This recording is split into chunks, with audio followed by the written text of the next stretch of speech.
Last video में हमने संख्याओं के विभिन्न गुणधर्मों के बारे में पढ़ा था। आज हम परिमेय संख्याओं के गुणधर्मों के बारे में पढ़ेंगे।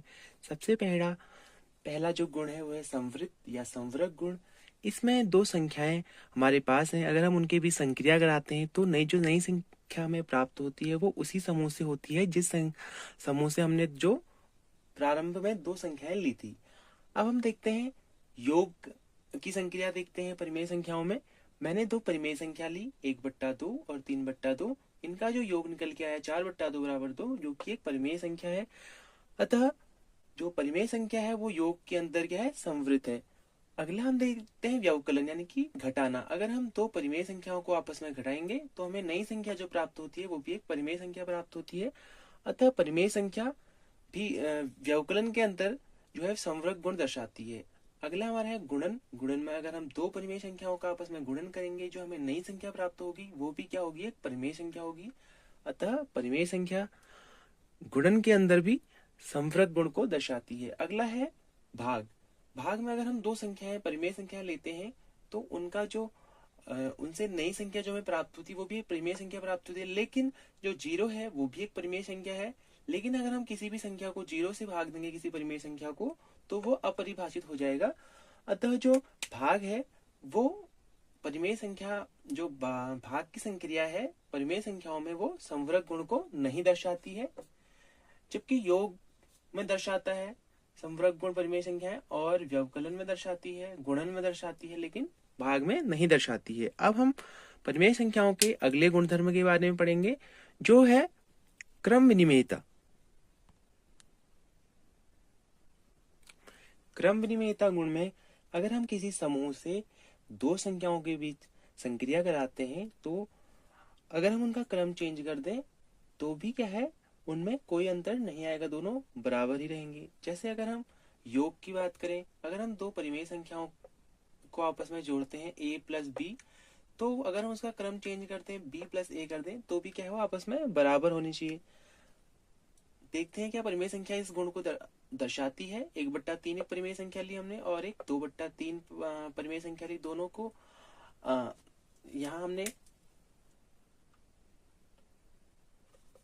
इनका क्रम चेंज कर दिया, लेकिन क्या है फिर भी ये क्या है बराबर ही निकल के आएगा, इसमें कोई अंतर नहीं आएगा। तो क्या है योग के अंदर परिमेय संख्या है क्रम विनिमेयता गुण को दर्शाती है। अगला है गुणन। गुणन में क्या करेंगे, अगर हम दो परिमेय संख्याओं को गुणा करेंगे a गुणा b और फिर उनका क्रम चेंज करेंगे b गुणा a कर देंगे तो भी उसमें कोई चेंज नहीं आएगा, उत्तर एक ही आएगा।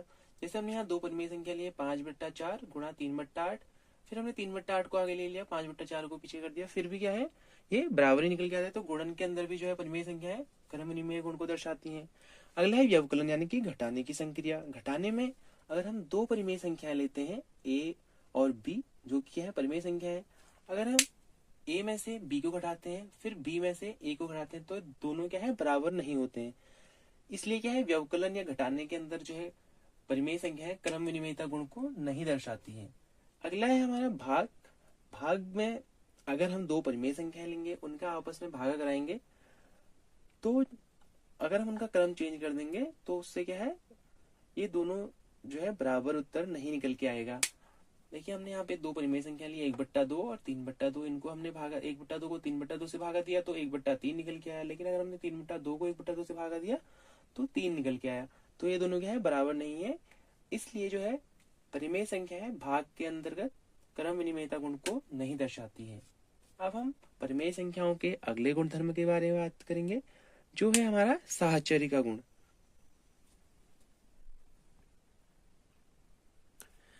अगला हमारा परिमेय संख्याओं का जो गुण है वो साहचर्य गुण है। साहचर्य गुण में हम देखते हैं कि अगर हमें तीन संख्याएं लेते हैं किसी संख्या समूह से और अगर उनमें ये संक्रिया लागू होती है तो वो साहचर्य गुण दर्शाते हैं। अगर हम योग लेते हैं तो तीन परिमेय संख्याएं हमने ली a b और c, तो अगर हम इसमें a b c को अगर b और c को पहले जोड़ लें और बाद में फिर a प्लस बी को पहले जोड़ें तो ये क्या है आपस में बराबर होनी चाहिए। अगर ऐसा है तो वो संख्या समूह क्या है साहचर्य गुण को दर्शाता है। परिमेय संख्याएं जो है साहचर्य गुण को योग के अंतर्गत साहचर्य गुण को दर्शाती है। अगर हम a b c की जगह कोई तीन परिमेय संख्याएं रखें तो वो इस गुण को दर्शाती है। अगला है व्यवकलन यानी कि घटाना। घटाने में भी हमें तीन संख्याएं लेते हैं इसमें 3 संख्या हमने ली ABC, तो अगर हमने इसमें घटाने की संक्रिया लगाई तो इसमें क्या है, ये वाला गुण इस पे लागू नहीं होता है। जो ये लेफ्ट हैंड साइड है ये अलग आता है कुछ, और ये अलग आता है, दोनों बराबर नहीं होते हैं, इसलिए व्यवकलन के गुण को नहीं दर्शाता है। अगला है गुणन। अगर हम 3 संख्याएं ली, हमने परिमेय संख्या है, इसमें हमने BC को पहले गुणा कर दिया, फिर हमने AB को पहले गुणा कर दिया, बाद में C के साथ गुणा किया है, तो ये इसमें इसके जो है मान में कोई चेंज नहीं आएगा, ये और ये दोनों बराबर रहेंगे, इसलिए जो है गुणन के अंतर्गत परिमेय संख्याएं साहचर्य गुण को दर्शाती हैं। अगला है फिर भाग की संक्रिया। भाग की संक्रिया में जो है वही 3 संख्याएं लेते हैं, इसमें भाग की संक्रिया में भी जो है ये लेफ्ट हैंड साइड और राइट हैंड साइड जो है बराबर नहीं आते हैं, इसलिए भाग के अंतर्गत जो है परिमेय संख्याएं साहचर्य गुण को नहीं दर्शाती हैं। ये व्यवकलन वाले में भी जो है नहीं दर्शाती। अब हम कुछ परिमेय संख्याओं के कुछ अन्य गुणधर्मों के बारे में भी पढ़ेंगे। अगला है तत्समक। तत्समक क्या होता है? तत्समक वे संख्या होती है जिसके साथ हम संख्या का जो है संक्रिया करवाते हैं तो हमें वही संख्या प्राप्त होती है। अगर a हमारे पास एक परिमेय संख्या है, उसकी हम संक्रिया एक संख्या i के साथ कराते हैं, फिर i की संक्रिया a के साथ कराते हैं, तो वो जो निकल के आता है वो वही संख्या निकल के आता है, a निकल के आता है। अब हम देखते हैं कि जोड़ने में यानी कि योज्य तत्समक क्या होता है। जोड़ने में ऐसी संख्या कौन सी है कि हम उस संख्या से किसी संख्या को जोड़ेंगे तो हमें वही संख्या मिलेगी। अगर हम जैसे इसमें लिखा है इस प्रकार से, अगर एक परिमेय संख्या है, इसमें एक i संख्या जोड़ी हमने तो हमें a ही प्राप्त हुआ। कौन सी संख्या होती है ऐसी? तो योज्य तत्समक जो है परिमेय संख्याओं के लिए होता है वो होता है 0। अगर 0 में हम किसी भी संख्या को जोड़ेंगे, जैसे हमने 1/2 को जोड़ दिया तो ये क्या है, 1/2 ही निकल के आएगा। ऐसे ही हम 0 में कोई भी संख्या जोड़ेंगे तो वही संख्या हमें प्राप्त होगी। तो 0 परिमेय संख्याओं के लिए क्या है, योज्य तत्समक है। उसके बाद है गुणात्मक तत्समक। गुणा करने में भी जो है वह संख्या एक संख्या होती है जिससे हम उस किसी संख्या को गुणा करते हैं तो हमें वही संख्या प्राप्त होती है। जैसे प्रारंभ में हमने एक संख्या है परिमेय संख्या, उसको हमने एक संख्या से गुणा किया तो हमें जो है वही प्रारंभिक संख्या a प्राप्त हुई। तो गुणात्मक जो तत्समक होता है परिमेय संख्याओं के लिए वो होता है 1।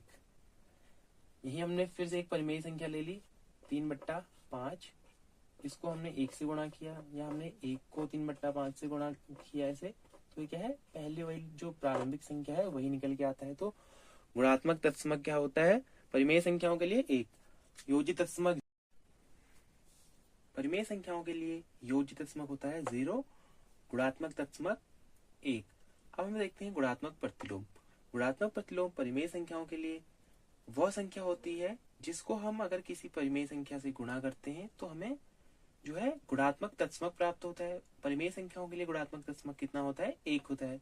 अगर हमने एक परिमेय संख्या ली 3/5 तो इसका गुणात्मक तत्सम जो प्रतिलोम होगा, गुणात्मक प्रतिलोम होगा 5/3, यानी कि इसका ठीक उल्टा। इसमें 3 से 3 कट जाएगा, 5 से 5 कट जाएगा और आएगा हमारा 1, जो यह है इसका गुणात्मक तत्समक है। और इसका जो गुणात्मक प्रतिलोम है किसका, 3/5 का, वो है 5/3।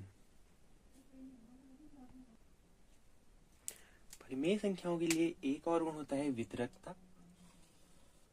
वितरकता में अगर हमारे पास 3 परिमेय संख्याएं a, b और c, तो इनका जो वितरण होगा वो इस प्रकार से होगा, a का जो है पहले b के साथ गुणा होगा ab, फिर c के साथ ac।